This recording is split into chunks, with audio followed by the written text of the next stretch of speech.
रोज एक नया फैसला करना और फिर वहीं खड़े रह जाना। थक नहीं गए आप इस लूप से? जिंदगी नए फैसलों से नहीं, सही वक्त की ठोकर से बदलती है।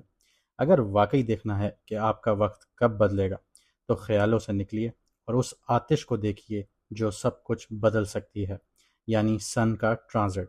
और सन कैंसर में ट्रांजिट कर रहा है 16 जुलाई को रात को 10:30 बजे के करीब, जहां पहले से ही जुपिटर मौजूद है। तो जब सोल का प्लैनेट यानी सन और नॉलेज, हिकमत और बरकत का प्लैनेट गुरु यानी कि जुपिटर एक ही राशि में हो, एक ही जॉडियक में हो या एक ही जॉडियक में मिलते हैं, तो ये सिर्फ एक आम ट्रांजिट नहीं होता। ये ऐसा वक्त होता है जो इंसान को अपनी पहचान, कॉन्फिडेंस, लीडरशिप और लाइफ की डायरेक्शन पर दोबारा सोचने पर मजबूर कर सकता है। और अगर ये कंजंक्शन, ये प्लानिटरी पोजीशन आपके बर्थ चार्ट में है, यानी जन्म कुंडली यानी कि जायचे में है, जिस वक्त आप पैदा हुए थे, तो इस ट्रांजिट का असर आपके लिए और भी गहरा हो सकता है। लेकिन याद रखिएगा, इसका नतीजा हर किसी के लिए एक जैसा नहीं होता। सब कुछ इस बात पर डिपेंड करता है कि यह ट्रांजिट आपके मून साइन से कौन से घर को एक्टिवेट कर रहा है और बाकी प्लैनेट्स के साथ किस तरह इंटरेक्ट कर रहा है। तो इस वीडियो में हम यही देखेंगे कि आपकी कुंडली में आपके मून साइन के हिसाब से ये दोनों कंजंक्शन जो हैं या ये दोनों जो प्लैनेट हैं, ये आपके कौन से घर को एक्टिवेट कर रहे हैं और इस कॉम्बिनेशन का आपके करियर, पैसों पर, रिलेशनशिप पर, हेल्थ पर, फ्यूचर पर डायरेक्ट या इनडायरेक्ट क्या असर आ रहा है। अगर आपको आपका मून साइन नहीं पता तो नीचे कमेंट सेक्शन में अपनी ओरिजिनल डेट ऑफ बर्थ लिखिए। हमारी टीम आपको आपका मून साइन बता देगी, ताकि आप अपनी बिल्कुल सही वैदिक एस्ट्रोलॉजी के अकॉर्डिंगली रीडिंग्स देख सकें। और अगर आप अपनी पर्सनल लाइफ, करियर, बिजनेस, शादी, फाइनेंस या फ्यूचर की डायरेक्शंस के बारे में कंसल्टेशंस हासिल करना चाहते हैं, तो स्क्रीन पर दिए गए व्हाट्सएप नंबर पर मैसेज करके आप अपना अपॉइंटमेंट बुक करवा सकते हैं।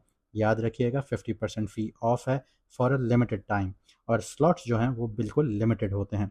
तो चलिए देखते हैं 16 जुलाई से लेके 17 अगस्त 2026 तक आपके लिए सन का ट्रांजिट क्या लेकर आता है। अब बात करते हैं सेजिटेरियस मून साइन वालों की। तो सन ट्रांजिट कर रहा है आप लोगों के 8th हाउस में, और जैसे मैंने बताया कि जुपिटर वहां पहले से ही मौजूद है, तो पहली नज़र में 8th हाउस लोगों को मुश्किल लग सकता है। लेकिन असल में ये ज़िंदगी के उन चैप्टर्स का घर है जहां इंसान सबसे गहरी तब्दीली से गुजरता है। ये ट्रांजिट आपको डराने के लिए नहीं, बल्कि उन चीज़ों को बदलने के लिए आया है जो आपकी ग्रोथ को सपोर्ट नहीं कर रही। अगर पिछले कुछ अरसे से आप किसी फाइनेंशियल मैटर, इमोशनल बर्डन या लाइफ के किसी ऐसे मसले में उलझे हुए थे जिसका सीधा सलूशन नज़र नहीं आ रहा था, तो अब धीरे धीरे उसकी लेयर्स खुलना शुरू हो सकती हैं। एग्जॉल्टेड जुपिटर की वजह से इस ट्रांजिट का मकसद सिर्फ चैलेंज दिखाना नहीं है, बल्कि उस चैलेंज के अंदर छुपी हुई लर्निंग और अपॉर्चुनिटी को सामने लेकर आना है। सन और जुपिटर मिलकर आपके सेकेंड हाउस को भी एक्टिवेट कर रहे हैं 7th एस्पेक्ट से, और इसका मतलब 8th हाउस की तब्दीली का सीधा असर आपके फाइनेंसेस, सेविंग्स, फैमिली रिस्पॉन्सिबिलिटीज़ और लॉन्ग टर्म सिक्योरिटी पर पड़ता है। अगर आप investments, tax, insurance, inheritance, business partnerships या शेयर्ड फाइनेंसेस से जुड़े हुए हैं, तो ये पीरियड इन मामलात को दोबारा ऑर्गेनाइज करने का मौका देगा। लेकिन जैसे जुपिटर की नेचर है एक्सपेंशन की, तो ये पॉजिटिव और नेगेटिव दोनों वे में दे सकता है। लेकिन यहाँ पे याद रखिएगा कि आप लोग ढैया फेस कर रहे हैं, और 4th हाउस की ढैया है। 4th हाउस की ढैया आपके करियर को भी डैमेज कर रही है, आपके घर को भी डैमेज कर रही है। इसका असर आपकी पर्सनैलिटी पर भी आ रहा है, आपके कर्जों पर भी आ रहा है। तो इसीलिए जुपिटर जो है वो आपके इन मामलात को रिवाइज करेगा। तो इस चीज़ को आपने समझना है। लेकिन ये रिवीजन जो है ये फ्यूचर को बहुत ज़्यादा स्टेबल बना देगी। जुपिटर की जो 5वीं नज़र है वो आपके 12th हाउस पर पड़ती है।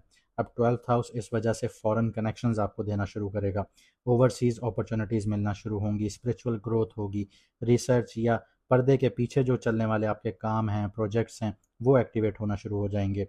लेकिन यहाँ पे एक चीज़ याद रखिएगा कि कुछ लोग कहते हैं कि हमें तो बाहर से कोई अपॉर्चुनिटी नहीं मिली। जब तक आप लोग काम नहीं करेंगे तब तक आपको अपॉर्चुनिटी नहीं मिलेगी, और जो सही वक्त होता है उस पर काम किया जाता है। कुछ सजिटेरियस नेटिव्स के लिए इंटरनेशनल कंपनीज, रिमोट वर्क या फॉरेन ट्रैवल की प्लानिंग भी इस दौरान बन सकती है। साथ ही जुपिटर की जो 9th एस्पेक्ट है वो आपके 4th हाउस को सपोर्ट कर रही है, यानी सैटर्न को एक्सट्रीम वे में नेगेटिव जाने होने से रोक रही है। इसका मतलब जितनी गहरी तब्दीली आपके अंदर होगी, उतनी ही उसका पॉजिटिव असर जो है वो आपके घर के माहौल पर, आपकी इमोशनल स्टेबिलिटी पर नज़र आएगा। अगर आपके रिश्तों की जो बुनियाद है वो वीक है या उसमें कोई खलल है, तो सैटर्न उसको मुश्किल में डालेगा। लेकिन जुपिटर जो है वो फ़िलहाल उसको सपोर्ट कर रहा है कि वो टूटे ना। तो इस चीज़ को आप एनालाइज कीजिएगा अपने घर में कि उसका असर क्या पड़ रहा है।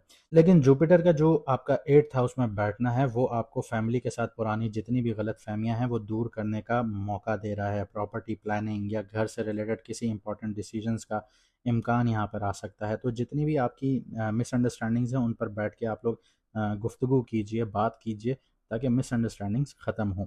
करियर के लिए ये वक्त सरफेस लेवल सक्सेस का नहीं है, बल्कि स्ट्रैटेजी का है। यहाँ पे ये भी पॉसिबल है कि आपको किसी प्रोजेक्ट के अंदर जाकर उसकी बुनियाद को मजबूत करना पड़ सकता है, चाहे रिसर्चर्स हों, इन्वेस्टिगेटर्स हों, साइकोलॉजिस्ट हों, फाइनेंशियल प्रोफेशनल्स हों, डॉक्टर्स हों, हीलर्स हों, और कॉन्फिडेंशियल प्रोजेक्ट्स पर काम करने वाले लोगों के लिए ये ट्रांजिट खास अहमियत रखता है, क्योंकि ये 8th हाउस से जुड़े हुए प्रोफेशंस हैं और यहाँ पर आप लोगों को कामयाबी होती है। इसके अलावा अगर आप लोग बिजनेस में हैं तो पार्टनरशिप एग्रीमेंट्स और फाइनेंशियल डॉक्यूमेंट्स को डिटेल के साथ रिव्यू कीजिएगा, क्योंकि 8th हाउस जो है वो शेयर्ड रिसोर्सेज का है। तो यहाँ पे थोड़ी सी अप एंड डाउन हो सकती है, आपका पार्टनर इशू बना सकता है, तो यहाँ पे पार्टनरशिप टूट भी सकती है, क्योंकि 8th हाउस सडन मुश्किलात का घर है। तो यहाँ पे अपनी चीज़ों को रिव्यू ज़रूर कीजिएगा। फाइनेंशियल तौर पर यह पीरियड इम्पल्सिव डिसीजंस का बिल्कुल भी नहीं है। अगर प्लानिंग और ट्रांसपेरेंसी के साथ चलेंगे तो आज की रीस्ट्रक्चरिंग कल की स्टेबिलिटी बनती हुई नजर आएगी। हर बदलाव नुकसान नहीं होता, कुछ तब्दीलियां फ्यूचर को मजबूत करने के लिए ज़रूरी होती हैं। रिलेशनशिप की बात की जाए तो रिलेशनशिप में ट्रस्ट जो है वो सबसे बड़ा टॉपिक रहेगा। जो रिश्ते सच्चाई और म्यूचुअल रिस्पेक्ट पर खड़े रहेंगे वो और मजबूत हो सकते हैं, लेकिन जिन रिश्तों में बातें छुपाई जा रही हों वहाँ खुलकर बात करना ज़रूरी होगा। हेल्थ के लिए स्ट्रेस मैनेजमेंट, प्रॉपर रेस्ट करना और रेगुलर चेकअप्स को इग्नोर नहीं कीजिएगा। बॉडी अक्सर वो सिग्नल देगी जो दिमाग नज़रअंदाज करेगा। तब्दीली से मत भागिए, क्योंकि कुछ दरवाजे तभी खुलते हैं जब इंसान पुराने बोझ को छोड़कर नए सफ़र की तरफ जाता है। तो इस ट्रांजिट से ज़्यादा फ़ायदा उठाइए, और अगर आप लोग ये समझना चाहते हैं कि आपके लिए क्या राइट टाइम है, आपको किस चीज़ में इन्वेस्ट करना चाहिए या आपको किस तरफ जाना चाहिए, तो कॉन्टैक्ट नंबर आपकी स्क्रीन पर आ रहा होगा। आप लोग कंसल्टेशंस के लिए अपना अपॉइंटमेंट बुक करवा सकते हैं। याद रखिएगा, लिमिटेड सीट्स होती हैं और लिमिटेड टाइम के लिए 50% डिस्काउंट अवेलेबल है। अगर आप लोग अपना मून साइन जानना चाहते हैं तो कमेंट सेक्शन में अपना ओरिजिनल डेट ऑफ बर्थ लिखिए, और अगर आप लोग कोई राय देना चाहते हैं तो वो भी कमेंट सेक्शन में लिखिए। मुझे दीजिए यहाँ से इजाज़त, मिलते हैं अगली वीडियो में सितारों के सफ़र पर।